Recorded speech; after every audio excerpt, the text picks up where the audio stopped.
À tous, bienvenue, mesdames, messieurs. 18 mois de prison ferme et 200 000 francs CFA d'amende pour des posts sur les réseaux sociaux. Telle est la sentence qu'aura écopé le journaliste béninois d'investigation Ignace Sossou, et ce, après une plainte du procureur de la République qui l'accuse d'avoir sorti de leur contexte des propos qu'il a tenus lors d'un atelier organisé par Canal France International à Cotonou sur l'entorse. Une sentence survenue dans un environnement pas forcément favorable aux professionnels des médias cette fin d'année 2019, et surtout sous le régime Talon. Le verdict, mesdames, messieurs, est diversement apprécié. Condamnation du journaliste Ignace Sossou, un cas de plus de musellement de la presse ou un cas de conscience professionnelle. Le débat, c'est tout de suite et maintenant le regard de deux professionnels des médias. Déjà sur ce plateau, Marcel Zoumenou, journaliste analyste, il est l'assistant du directeur de publication de la Nouvelle Tribune, le quotidien béninois d'information, d'analyse et d'investigation. Marcel Zoumenou, bonjour. Bonjour, Joël. Merci d'être à nos côtés ce matin. En face de vous, notre confrère à nous, Jos Perso Anago, journaliste analyste, il est le directeur de publication de la Dépêche. Jos Perso Anago, bonjour. Bonjour, cher confrère. Bonjour, Marcel. Une fin d'année 2019 bien triste, endeuillée, disent d'aucuns, pour les professionnels des médias. Soleil FM éteint, la nouvelle continue de faire des vagues. Ignace Sossou, désormais derrière les barreaux, peut-être pas trop. En tout cas, c'est le tableau que présente désormais la situation des professionnels des médias cette fin d'année 2019, ce mois de décembre en l'occurrence. Jos Perso Anago, cela ne peut pas si mal tomber, clame d'aucuns.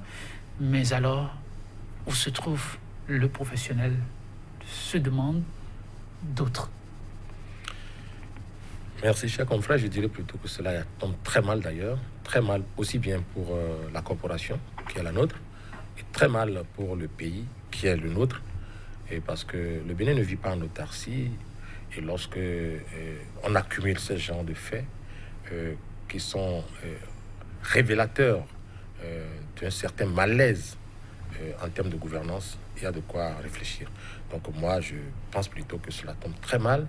Vous l'aviez évoqué rapidement parlant de Soleil FM, et qui a été passé sous éteignoir, pas dans les règles de l'art, parce que la démarche ne répondant aucunement aux normes que nous nous sommes édictées en termes de code, au regard du code de l'information et de la communication. Et quand on va encore constater ce qui vient d'arriver avec la condamnation à 18 mois de prison ferme de notre confrère Ignace Sossou, on se dit c'est le trop-plein, et parce que jamais les libertés essentielles et la liberté de presse essentiellement n'ont été aussi malmenées au Bénin. Marcel Zoumenou, est-ce que les professionnels des médias ne vont pas devoir parfois prendre du recul? Quand ça arrive chaque fois, c'est la même rengaine. C'est la presse qui est malmenée, la presse mal vue, la presse mal accompagnée, la presse elle-même. Par rapport au fait, est-ce que ces récriminations s'imposent encore? Moi, je voudrais commencer par dire toute ma suivie de compassion, mais je dirais compassion, même si ce n'est pas du deuil qu'il s'agit, à mes confrères de Soleil FM. J'étais hors du pays quand j'ai appris la fermeture de Soleil FM. J'ai pu lancer un coup de fil au rédacteur en chef pour savoir ce qui s'est passé. J'étais également à l'extérieur quand j'ai appris que notre confrère Ignace Sossou a été arrêté. Je suis et je fais partie de ceux qui sont restés attachés à notre métier, à la liberté pour les journalistes de dire ce qu'ils pensent dans les règles de l'art. Et donc pour moi, je peux dire que c'est un choc personnel pour le combat que je mène personnellement pour la liberté de presse.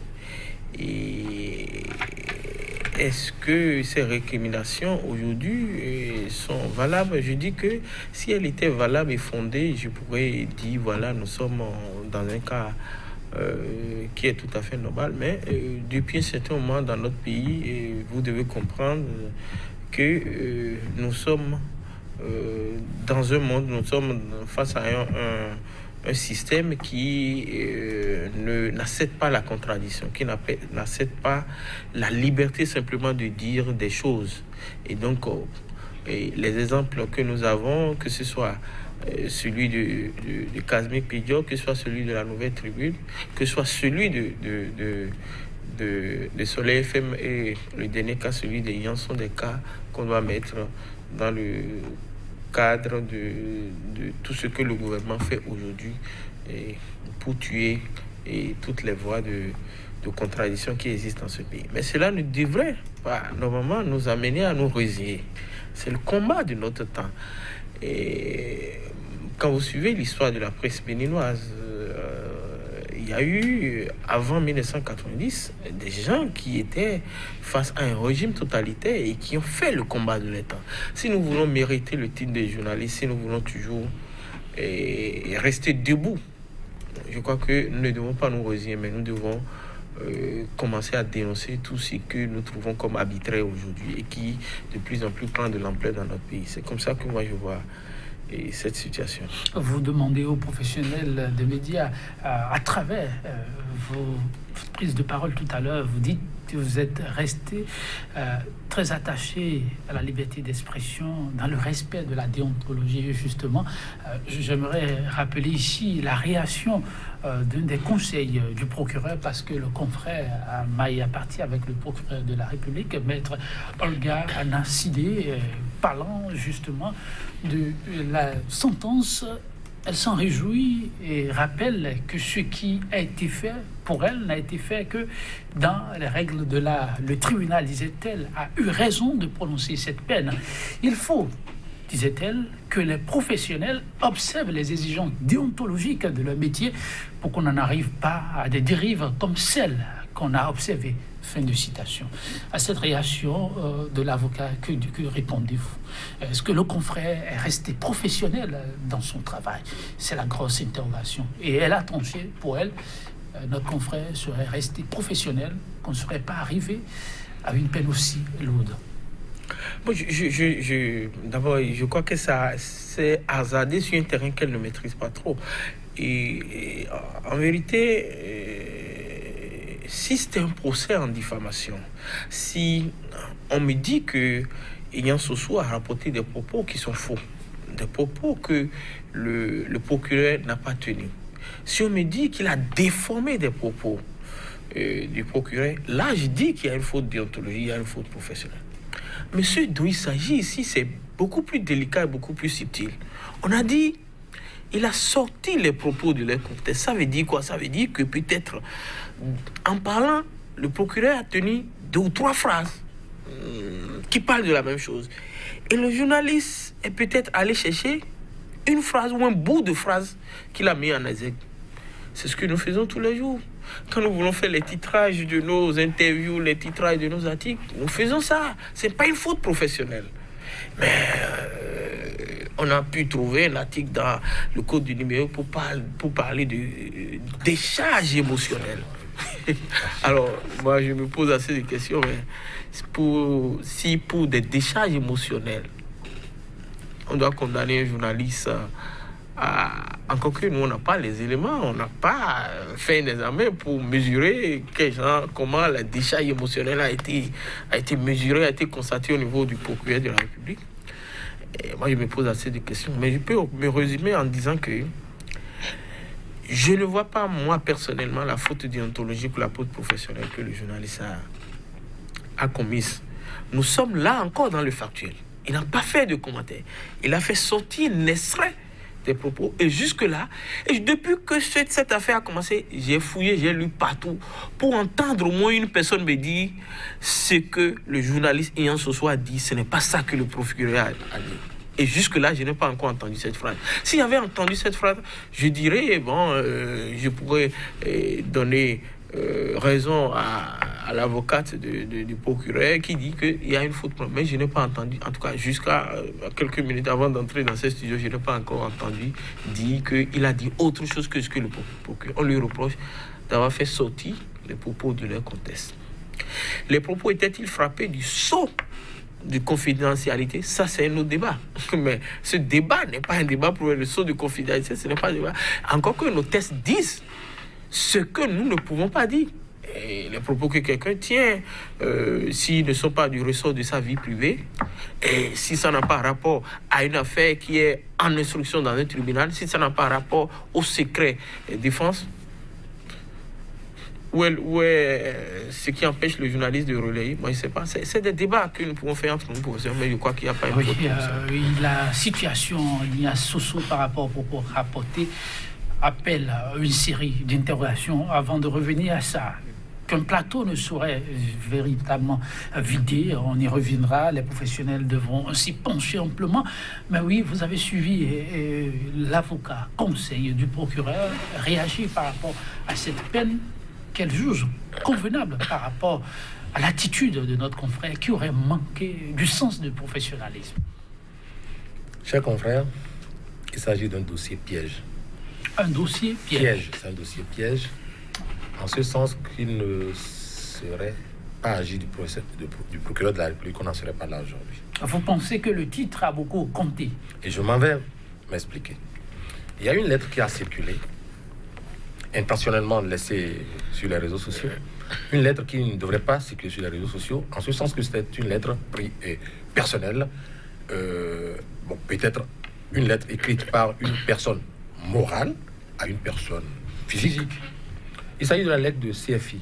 Mais avant qu'il n'y ait eu cette lettre de CFI, quelqu'un s'était plaint à CFI pour lui dire, écoutez, les propos que j'ai eu à tenir ce jour dans ce cadre clos, parce que ça n'a sûrement pas été dit au marché d'Antokwa, que je sache, mais dans le cadre d'un atelier de formation sur l'Infox.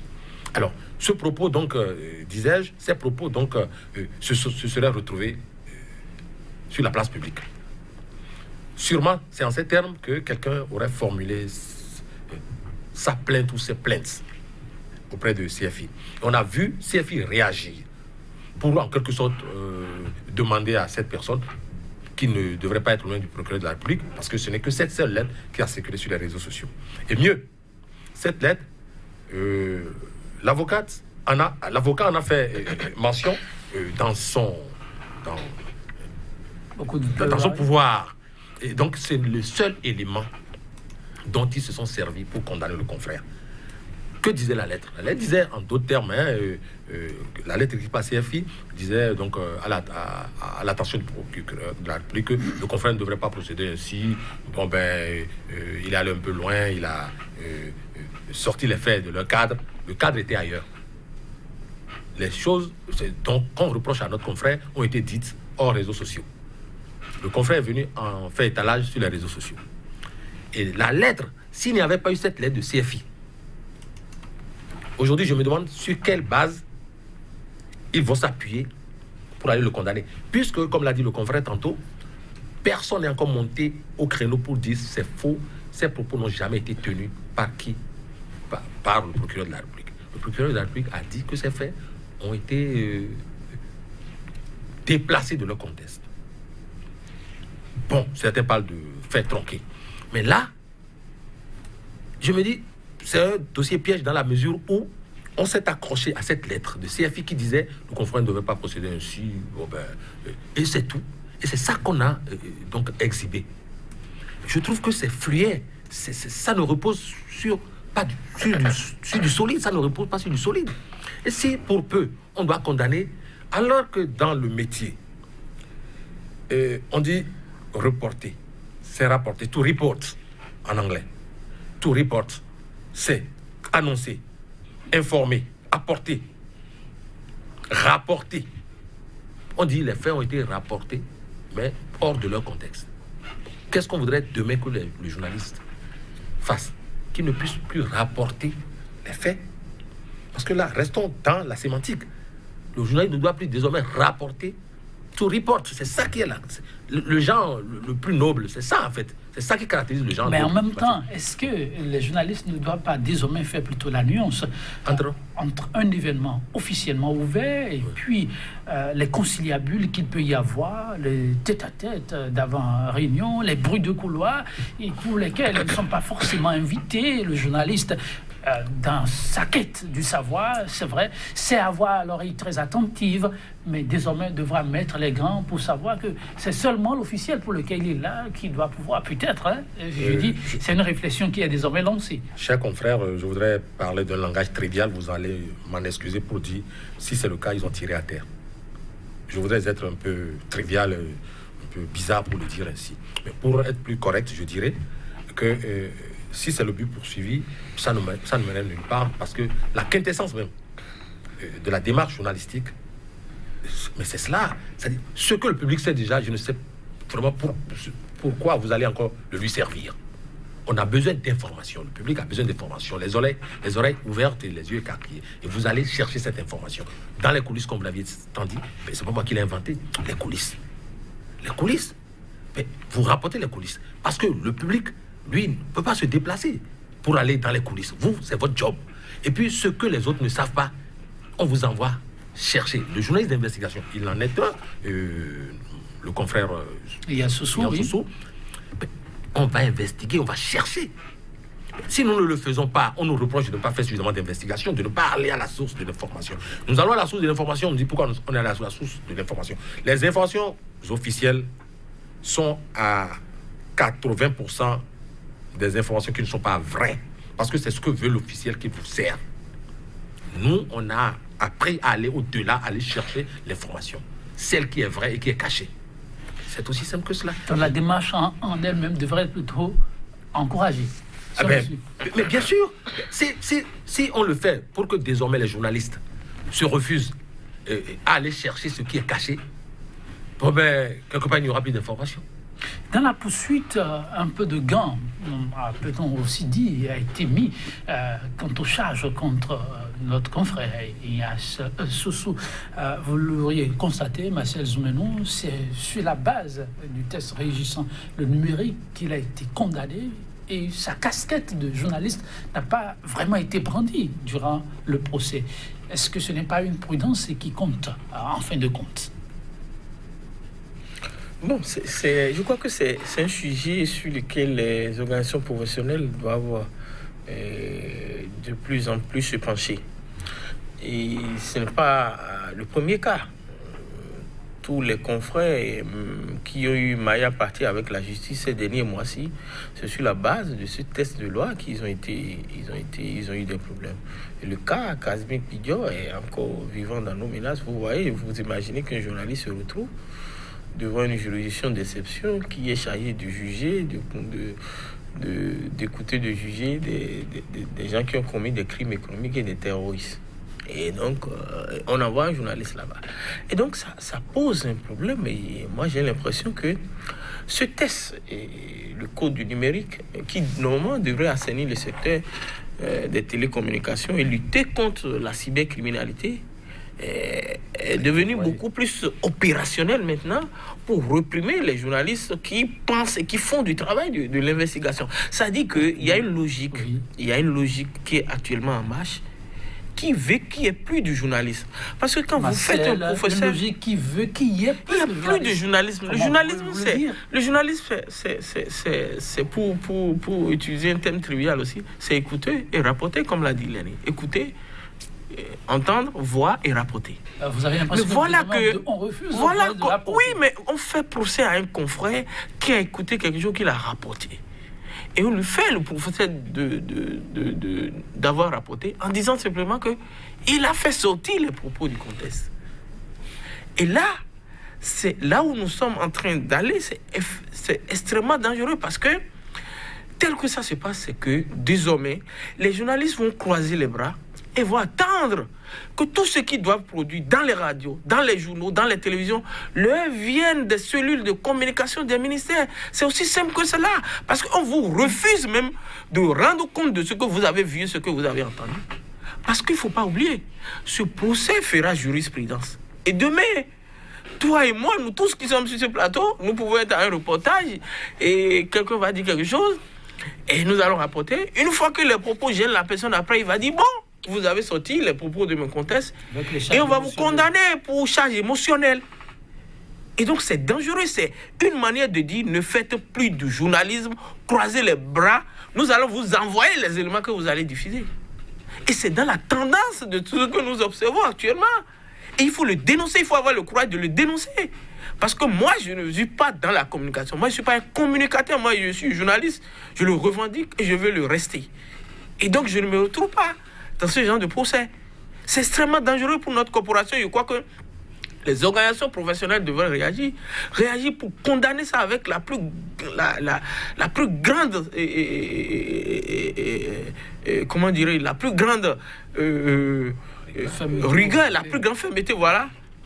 Et dénoncer aussi le fait que de plus en plus, pour aller arrêter un journaliste, on les arrête. Comme le monsieur qui a volé le poulet, on va les chercher dans leur lit. Pour le cas de Casimir Pédio et pour le cas de Yansou, c'est le même scénario. On va vous chercher dans votre lit. Bon, c'est pas le Gestapo. Moi, je ne comprends pas. Je ne comprends pas. Est-ce que c'est le Gestapo? Mais c'est quand même un journaliste qui a un titre de journaliste, qui a une carte de presse, qui officie et qui est connu comme tel. On ne peut pas le chercher comme ça. Et je crois qu'il faut le dénoncer. Il faut dénoncer ça aussi. C'est inadmissible. On ne peut pas l'accepter. Et là, je parle en tant que journaliste, mais je parle aussi en tant que secrétaire général de l'ODEM. Oui, bah c'est le secrétaire général de l'OME, il faut le souligner. Jos Peso Anago, vraiment, la presse béninoise vit-elle un moment effroyable, plus que jamais. Et c'est vrai, il a souligné tout à l'heure, on ne l'a pas peut-être suffisamment rappelé, le cas de notre confrère Casimir Pédio, de peu s'en fallait qu'on aille le chercher tel un ver de terre, tout nu, pour ce qu'il a rapporté lui-même. C'est dans son lit. Il y a ce sous pour les faits qu'on lui reproche. C'est dans son lit qu'on a aidé le chercher aussi. Il faut revoir la manière, l'approche au-delà de tout. Tout à fait. Et puis, aussi curieux que cela. Tout à fait. Quand les professionnels des médias le disent, ils ont quoi, excusez le thème, de différent aux malfrats et autres? Ben, écoutez, jusqu'à demain matin, je crois savoir que notre profession est telle qu'il y a des tests qui nous régissent. Ces tests, il faut les appliquer le plus simplement du monde. Il n'y a plus de loi privative de liberté, au bien que je sache. Il faut s'y conformer. Je dis, si on s'accroche aujourd'hui, on choisit ce qui arrange tel ou tel, on s'accroche. Je veux parler des avocats ou des conseils du procureur de la République, s'accrochent à cette fameuse lettre parce qu'ils l'ont citée. Et moi, je dis, ça n'est pas un élément sur lequel il faut se baser. Ça, c'est fluet. Et c'est là où moi, je parle de piège. Mais la même structure, CFI, pourquoi on fait de ne pas citer, si tant est qu'on voudrait bien parler de CFI et prendre CFI à témoin, pourquoi ne pas citer les deux tests que CFI a conduits depuis, deux communiqués? Le second disait quoi? Le dernier, oui. La première fois, je crois même au lendemain de la lettre adressée au procureur, le premier communiqué de CFI disait qu'on ne saurait embastiller, on ne saurait mettre en prison un journaliste nulle part au monde pour l'expression de ses opinions. Ça ne se fait pas. CFI est revenu encore le 24 dernier pour s'interroger et fustiger la mise en détention du journaliste et s'étonner de ce que le journaliste est coupé de 18 mois de prison pour ses opinions. Et ça ne se fait plus. Le Bénin a des tests qui disent ça ne se fait plus. Des tests qui nous régissent. Et puis, en temps, il y a, dans les années 90, qui nous souviennent, on était contre cette législation éclatée, la loi 72, la loi 97, la loi 1097 et autres, qui s'entre-chevauchaient. Et pour peu que votre vis-à-vis n'a pas son compte sur la loi 72, il ne sera pas sur la loi 97-10. Aujourd'hui, nous nous retrouvons aussi avec le code du numérique et nous nous retrouvons avec le code de l'information. Finalement, c'est fait exprès, me semble-t-il, pour lorsqu'on vous rate de l'autre côté, on vous rattrape de l'autre. Alors, c'est ça le drame qui se joue en ce moment. Aucune organisation internationale de droits humains, de la presse, n'a vu d'un bon oeil ce qui est en train de se faire. Que ce soit le cas de Pédio, comme le cas de Sessou. La dernière sortie en date de CFI l'a dit, et c'est clair. Mais Reporters sans frontières est intervenu aussi. Donc, si c'est bon, ces organisations ne le diraient pas de cette manière-là. Donc, ce n'est pas bien ce qui se passe. C'est qu'on veut, on sème suffisamment de psychose au sein de la presse. Bien entendu, nous généralisons parce que la presse, elle est une. c'est vrai, ceux qui ont choisi, n'est-ce pas, d'encenser le pouvoir et de faire contempler les lacets bien noués, des suppôts, du moins des teneurs du pouvoir, ceux qui trouvent que la cravate du chef de l'État est bien nouée, sa veste est scintillante et tout le reste, bon, eux peuvent s'en donner à cœur choix, entrer dans la vie privée d'autres personnes, mais ils ne sont pas inquiétés. C'est vous ça. voulez dire qu'il y a aujourd'hui comme une politique de 2 poids 2 mesures. Mais cela est évident. D'autres confrères qui auraient pu connaître le même sort, mais à cause bien de sûr, leur bien rapprochement, affinité. bien sûr, mais écoutez, chers confrères, vous aviez vu des journaux paraissent tous les matins qui s'attaquent de façon inacceptable et inadmissible à des personnes, qui s'attaquent à la vie privée de certaines personnes et qui désignent des personnes sous des noms d'oiseaux. Mais d'autres journaux n'auraient pas fait le tiers de cela, qui seraient déjà embastillés. Enfin, du moins, les responsables seraient déjà embastillés. C'est ça ce qui se passe. Je voudrais qu'on me démente. C'est ce qui se passe aujourd'hui. Mais moi, je ne me plains pas. Je plains plutôt ceux qui aujourd'hui croient qu'ils sont sous la protection ou sous le parapluie d'un pouvoir. C'est pour eux que nous faisons cette lutte. Il faudrait que la liberté de presse, la liberté d'opinion soit effective au Bénin pour protéger ceux-là aujourd'hui. Alors, sérieusement, comme on suit, j'espère aussi à croire que la situation d'Ignace Sossou est au-delà de sa seule personne. Oui, parce que nous sommes tous interpellés. Et il a bien dit, même ceux qui aujourd'hui, parce que ça ne les concerne pas, parce qu'eux, ils ont fait l'option d'être du côté du pouvoir et du côté, comme je l'ai dit souvent, de faire de la communication au lieu de faire du journalisme. Ils se disent, bon, c'est pas nous notre problème, parce que nous, on ne créait jamais rien qui puisse gêner quelqu'un, rien qui puisse gêner une autorité. Et donc, nous, on est à l'abri. Non, je pense que ils ne sont pas totalement à l'abri. Et c'est une erreur de croire qu'ils sont à l'abri. Et donc, ce combat, si vous êtes dans cette corporation, doit être le combat de tous les journalistes. Parce que tout le monde est à l'abri. Parce que, comme je le disais tout à l'heure, c'est que vous ne pouvez plus rapporter les propos de quelqu'un aujourd'hui. Vous devez penser à ce jugement rendu et avant-hier, je crois, par le tribunal. Ou pour avoir fait un co-rendu, ce n'est même pas un commentaire. Ce n'est même pas une opinion. Si Ignace Sossou avait dit le procureur de la République ne respecte pas les textes de loi, ça c'est une opinion. Mais il n'a pas fait de commentaire. Il a rapporté quelque chose qu'il a entendu. Et je vous ai dit que personne jusqu'à l'heure où je vous parle n'a dit que c'est faux. Et mais c'est là, le journalisme est mort au Bénin. Il faut avoir le courage de le dire qu'avec ce jugement, s'il n'y a pas un autre qui vient et contredit cela, le journalisme est mort. Vous ne pouvez plus rien faire. Qu'est-ce que vous pouvez faire? Vous ne pouvez plus rapporter les propos de quelqu'un. Journaliste, en tout cas le métier en difficulté, vous dites qu'il est mort. Pour l'avocat de notre confrère Prisca Ouboubi, voilà, ce qui se passe actuellement et ce qui s'est passé avec Ignace Sossou dénote aussi de la situation de la justice béninoise, déplore-t-elle. La justice, pour la citer, Inès Tenso, a eu, dit-elle, la main trop lourde et est allée même au-delà de la peine prévue. C'est déplorable, déclare-t-elle. Elle regrette cette peine. Si elle doit rester dans les normes, on doit appliquer les tests, n'accuserait ou la culpabilité n'établirait que 12 mois au maximum, pas plus. C'est bien ce que la loi a prévu. 18 mois, c'est au-delà de ce que la justice réglementairement a prévu. Mais malheureusement, c'est ainsi que se présente désormais le visage de la justice béninoise. Fin de citation. Un homme de droit qui parle. Oui, voyez-vous, c'est vrai, au départ j'ai parlé de pièges, et puis mon confrère a parlé de subtilité. C'est vrai, c'est rempli de subtilité à tous les égards. On aurait, parce qu'il y a le déroulé du procès qui avait été rapporté, on aurait souhaité d'un côté que le confrère puisse reconnaître que ce qu'il a fait est mauvais. On aurait souhaité, que ça signifie enfin, du moins, du côté du procureur de la République. Okay. On attendait du confrère qu'il reconnaisse les faits. C'est un choix. C'est un choix, et ça, je respecte ce choix. Un journaliste peut se retrouver au prétoire, devant les tribunaux, et se mettre à quatre pattes, s'il choisit, de se mettre à quatre pattes pour demander pardon, le faire. Ou alors, il le fait à bon escient, et il dit, bon, ben, je reconnais mes faits, si tant est qu'il reconnaît qu'il est passé à côté. Un autre peut dire, mais ce dont je parle, c'est ça. Il n'y a rien à faire, c'est ça, je l'ai bien fait. Parce que ici, et mon confrère l'a dit plus d'une fois tout à l'heure, il dit, jusque-là, personne n'a démenti les faits. Les propos, voilà, les propos. Les propos qui ont été déplacés de leur cadre.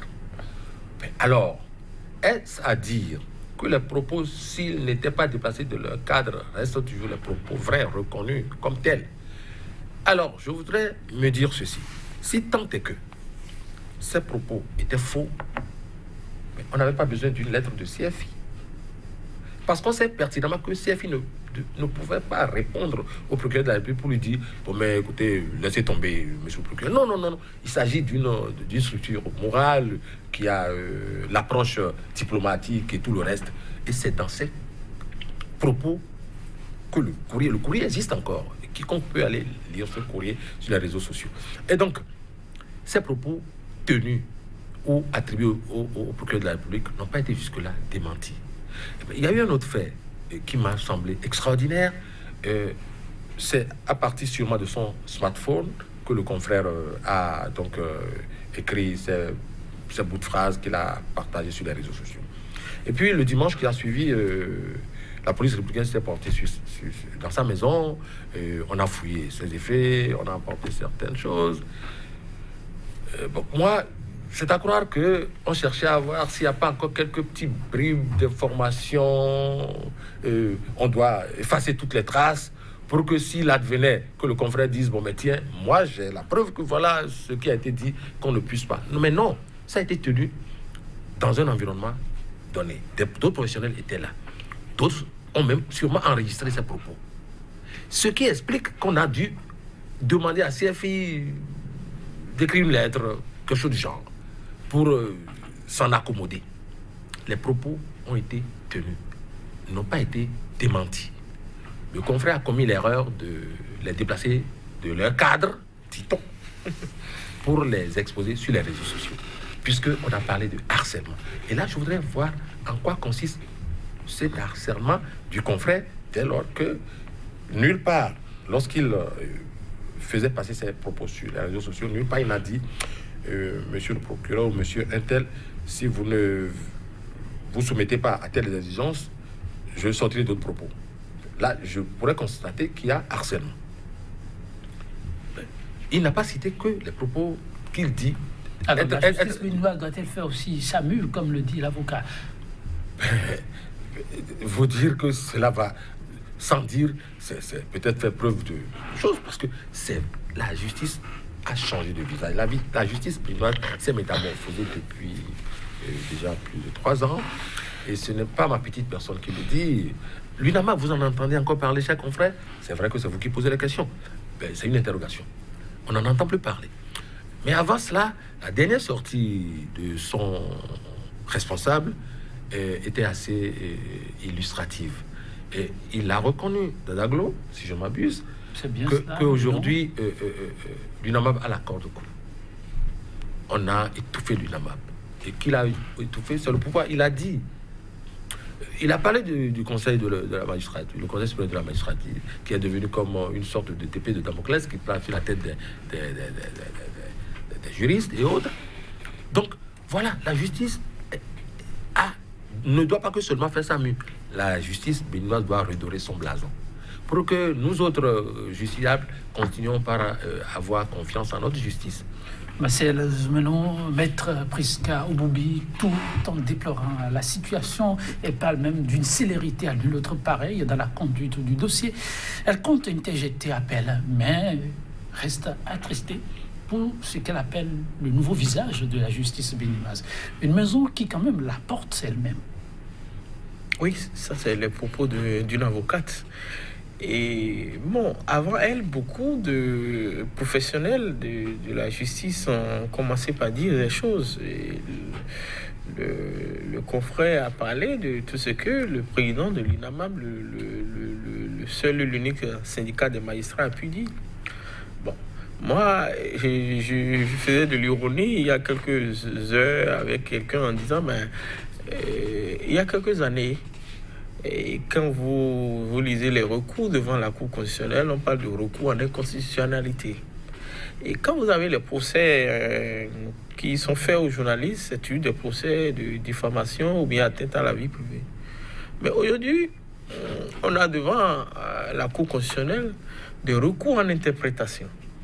Et on a une condamnation désormais de journalistes pour harcèlement et charge émotionnelle. Et donc, quelque part, la justice évolue. J'ai l'impression que les gens ont décidé d'inventer une justice propre au Bénin. Et donc, les chantres et les concepteurs sont en train de travailler pour inventer une justice au Bénin qui n'est pas celle qu'on voit de façon universelle dans le reste du monde. Moi, c'est le constat que je fais. Oui, c'est un constat que je fais et je les encourage à continuer. Il faut qu'on ait une justice propre. Bon. Il y a une question qui est revenue plus d'une fois. Et Marcel Zumenou, dites, votre vis-à-vis l'a effleuré rapidement. Beaucoup disent que notre confrère Ignace Sossou aurait pu demander pardon, qu'on n'en serait non plus arrivé là. Dans un cas comme celui-là, pourquoi ne pas demander pardon? Non, je crois que c'est la posture de quelqu'un qui est digne. La posture de quelqu'un qui... Oui, un homme digne ne peut pas aller... Pas rebelle. Non, pas rebelle. Un homme digne ne peut pas accepter qu'on lui porte du chapeau de quelque chose qu'il n'a pas fait.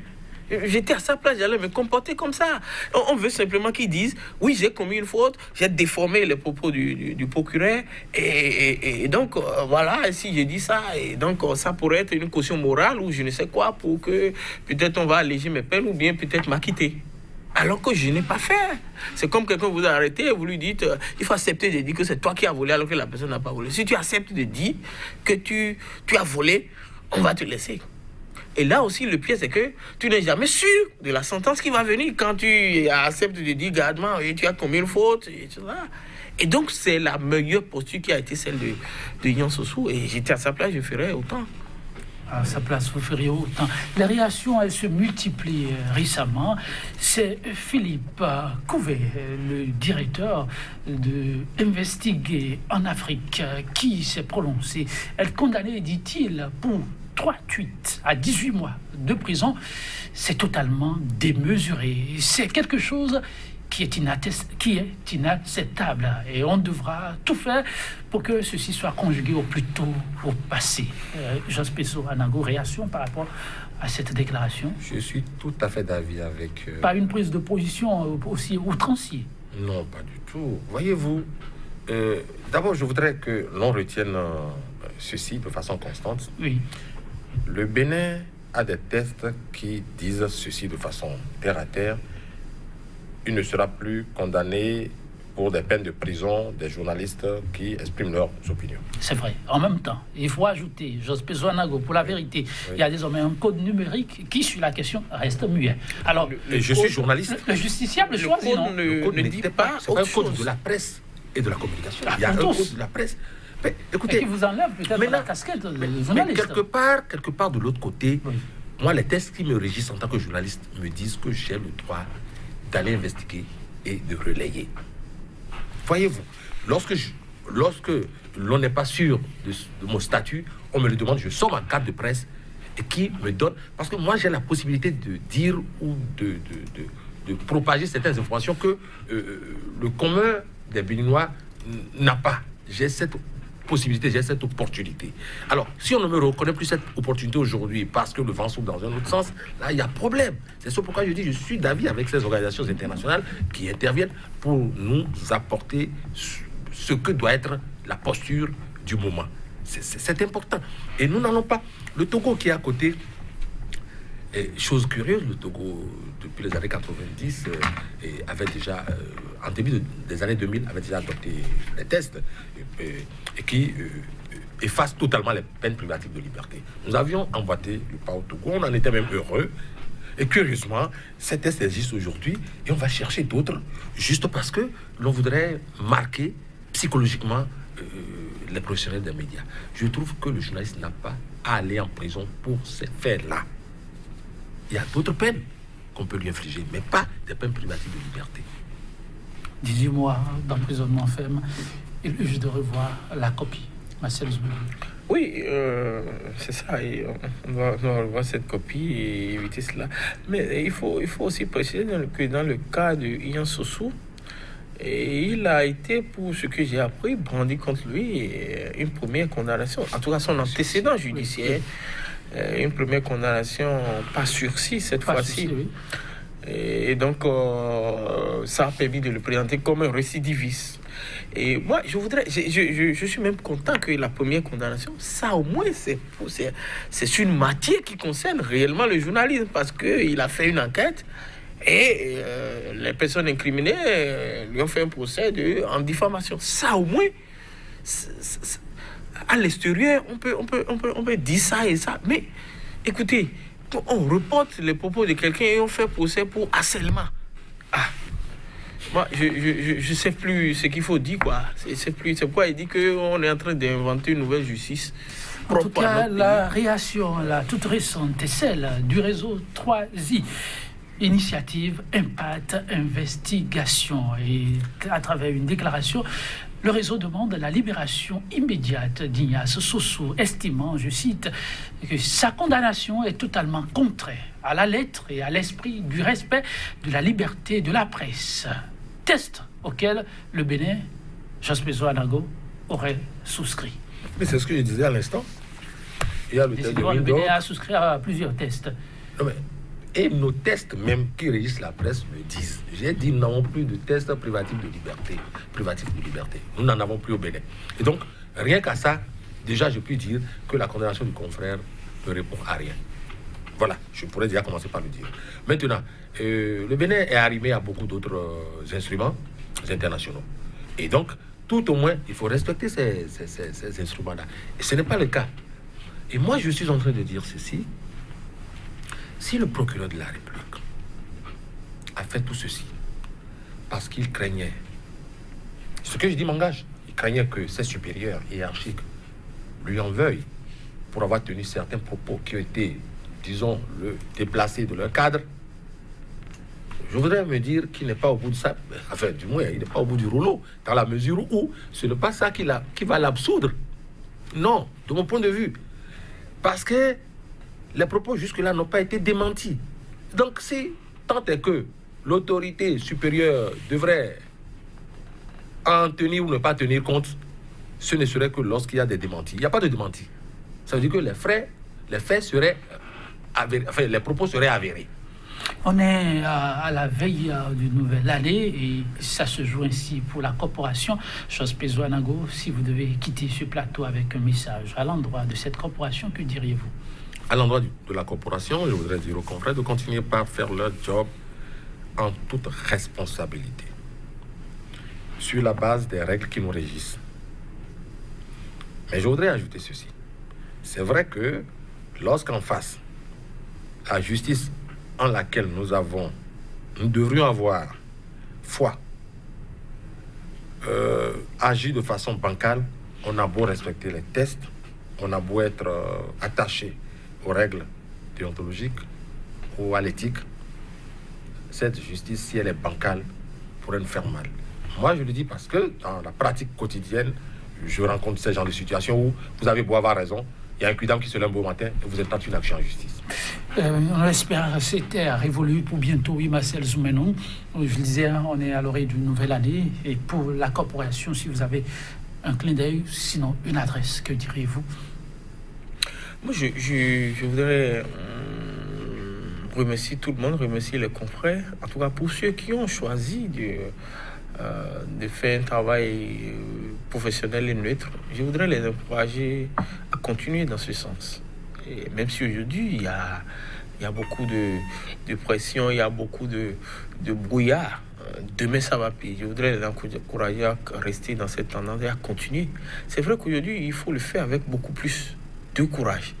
Et c'est pourquoi moi j'ai l'habitude de dire, dans un tel contexte, si vous voulez continuer à faire du journalisme, pour ne pas vous arrimer à la communication ambiante et insipide que nous observons aujourd'hui, vous devez vous constituer comme des prisonniers ambulants.